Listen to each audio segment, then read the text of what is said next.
Bonjour à tous, bienvenue sur Vite Magique, la chaîne de cours par correspondance pour sorciers débutants. Aujourd'hui, second cours de métamorphose avec Minerva McGonagall. Découvrons ce qui a été transformé dans ce chapitre pour sa version film. Tome 1, chapitre 2. Une vitre disparaît. Le premier changement notable se trouve dans la description physique des personnages. Dudley tout d'abord est décrit tel le portrait de son père. Une grosse figure rose, un cou presque inexistant, de petits yeux bleus humides et d'épais cheveux blonds. Comme la tante Pétunia est passée de blonde à brune pour les films, Harry Melling lui aussi garda sa couleur naturelle de cheveux et resta brun.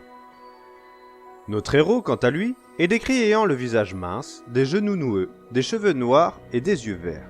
Or, Daniel Radcliffe, son interprète, a les yeux bleus. Il est dit que la seule chose qu'il aimait sur son physique est la fine cicatrice en forme d'éclair qu'il avait sur le front, qu'il s'était faite, le lui avait-on dit, dans l'accident de voiture qui a tué ses parents. Dans les films, cette info est révélée bien plus tard, lorsque Hagrid vient chercher Harry pour la première fois. Le chapitre débute comme le film, par le réveil de Harry dans son placard à balai, obligé de se lever pour préparer le petit déjeuner. Maintenant, nous allons apprendre une révélation majeure qui a été modifiée dans les films et qui pourra bien changer votre vision sur cette œuvre. Tandis que Harry préparait les œufs de la famille, Dudley se mit à compter ses cadeaux. Il s'indigna. Il n'y en avait que 36, alors que l'an dernier, il y en avait 2 de plus. C'est-à-dire, si vous avez bien suivi, 38. Alors que dans le film, il est dit que l'an dernier, il y en avait 37. Et oui, révélation. Changement apporté sans doute pour accentuer le côté ridicule à sa crise. Une fois calmé, après la promesse qu'il finirait sa journée avec 39 cadeaux, il se mit à les ouvrir. Il a reçu entre autres un vélo de course, un caméscope, un avion radiocommandé, 16 jeux vidéo, un magnétoscope, pour les plus jeunes, l'ancêtre du lecteur DVD, et une montre en or. Pétunia, qui est allée entre-temps décrocher le téléphone, revint avec une sombre nouvelle. Mrs. Fig ne pouvait pas garder Harry. Car si vous vous êtes déjà dit que les Dursley n'étaient pas si méchants après tout, car ils l'emmenaient tout de même à la sortie en famille pour l'anniversaire de Dudley, cela n'a jamais été leur intention. Tous les ans, pendant que les Dursley emmenaient leur fils avec un de ses amis au fast-food, au cinéma ou encore au parc d'attractions, Harry quant à lui était confié à une voisine de quartier qu'il considérait comme une vieille folle. Il passait ses après-midi à regarder les albums photos de tous les chats qu'elle avait eus. Mrs. Fig étant indisponible après s'être cassé la jambe, il fallait trouver une solution de savoir quoi faire de Harry. Mais cela semblait être une tâche bien plus ardue que de faire garder un chien enragé. Il ne pouvait pas être gardé par Yvonne, l'amie de Pétunia, car elle était partie en vacances. Il ne pouvait pas non plus être gardé par la tante Marge, car elle détestait cet enfant. Il était bien sûr hors de question qu'il reste à la maison. Il ne la retrouverait qu'en ruine. Il ne pouvait pas non plus le laisser dans la voiture sur le parking du zoo, car la voiture était toute neuve. Peut-être pensait-il qu'il allait manger les sièges. Ce dilemme cornélien fut interrompu par la sonnette de la porte. Nouveau personnage inédit au film, c'était le meilleur ami de Dudley, Pierce Polkiss, qui venait d'arriver pour passer la journée avec lui. Et n'ayant trouvé d'autre solution, Harry vint finalement au zoo. Durant le trajet, regardant par la fenêtre de la voiture, Harry se souvient qu'un jour, la tante Pétunia en avait tellement marre de l'emmener à chaque fois chez le coiffeur et qu'il avait toujours autant les cheveux en bataille, qu'elle prit une paire de ciseaux et coupa elle-même ses cheveux. Ils étaient coupés si courts qu'il en était presque chauve, mais elle avait laissé une frange pour pouvoir cacher sa cicatrice. Après avoir passé une nuit épouvantable à se dire que tout le monde allait se moquer de lui à l'école, au réveil, ses cheveux avaient repoussé tels qu'ils étaient avant. Pour la peine, il avait été puni 1 semaine sans sortir du placard.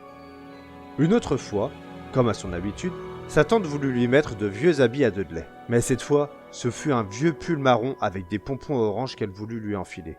Mais plus elle essayait de lui faire passer la tête à l'intérieur, plus le pull rétrécissait, pour ne finir pas plus gros qu'un gant de poupée. Mais il ne fut pas puni cette fois-ci, car Pétunia en avait conclu qu'il avait rétréci au lavage. Il eut bien plus de soucis la fois où il était poursuivi à l'école par la bande à Dudley, et, qui pour leur échapper, sauta dans les poubelles. Mais au lieu de cela, il avait fini sur la cheminée de l'école, et les Dursley reçurent une lettre de la directrice. Elle stipulait que Harry s'amusait à escalader le bâtiment. Il pensait que c'était sans doute le vent qui l'avait emporté là-haut.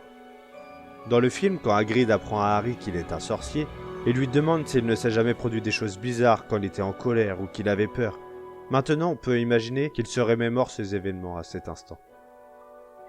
Nous découvrons maintenant la matinée au zoo, avant l'incident du vivarium. La famille est tout d'abord allée voir les gorilles, qui ressemblaient étonnamment à Dudley, pensa Harry. Ils sont également allés en milieu de matinée chercher une glace au chocolat pour Pierce et Dudley. Mais ils n'ont eu le temps de partir assez vite avant que la vendeuse ne demande à Harry ce qu'il voulait lui aussi. Il put donc partir avec une sucette bon marché, pas si mauvaise que ça. Harry essaya au maximum de se faire oublier des Dursley. Si bien qu'au restaurant, après que Vernon ait commandé un autre dessert à Dudley, car ce dernier ne trouvait pas la glace géante assez géante à son goût, Harry fut autorisé à finir la première. L'après-midi arriva, et la scène du vivarium également. Scène retranscrite fidèlement dans les films, à la différence que Pierce est présent aux côtés de Dudley, et qu'il ne tombe pas dans le vivarium du boa lorsque la vitre disparaît, mais font simplement un bond en arrière. L'oncle Vernon était suspicieux à l'égard de Harry, mais pas encore suffisamment en colère. C'est sur le trajet du retour, lorsque les deux amis extrapolèrent leur après-midi en racontant que le serpent avait failli arracher la jambe de l'un et qu'il avait manqué d'étouffer l'autre après s'être enroulé autour de lui, que Pierce raconta qu'il avait vu Harry parler au serpent juste avant ces événements. Cette phrase fut celle de trop pour Vernon, et, une fois Pierce rentré chez lui, punit Harry dans son placard sans manger. Seul dans son placard, Harry se remémora les fois où des gens étranges semblaient le connaître, et espérait qu'un jour l'un d'eux, peut-être un parent éloigné, l'emmène avec lui loin d'ici. Comme ce jour, lorsqu'il faisait les courses avec sa tante, un homme minuscule coiffé d'un chapeau haute forme s'était incliné devant lui. Pétunia furieuse s'était empressée de partir du magasin sans même avoir acheté quelque chose. Ou la fois où une femme dans le bus, tout de vert vêtue, lui fit des grands signes de la main. Ou encore cet homme chauve avec un long manteau pourpre qui lui avait serré la main dans la rue. Le chapitre se termine sur cette phrase. À l'école, Harry n'avait pas d'amis. Tout le monde savait que la bande à Dudley détestait Harry Potter et ses vêtements trop grands et ses lunettes cassées. Et personne n'avait envie de déplaire à la bande de Dudley. Et voilà, le cours est terminé. Si vous ne l'avez pas déjà vu, le cours de métamorphose du premier chapitre est déjà disponible. Et également la version récapitulative des cours du premier chapitre. Restez bien jusqu'à la fin de cette dernière, il y a une petite surprise. N'oubliez pas de vous abonner pour vous inscrire au cours de Vite Magique et ne loupez aucune vidéo. C'est tout pour moi. Vous pouvez y aller.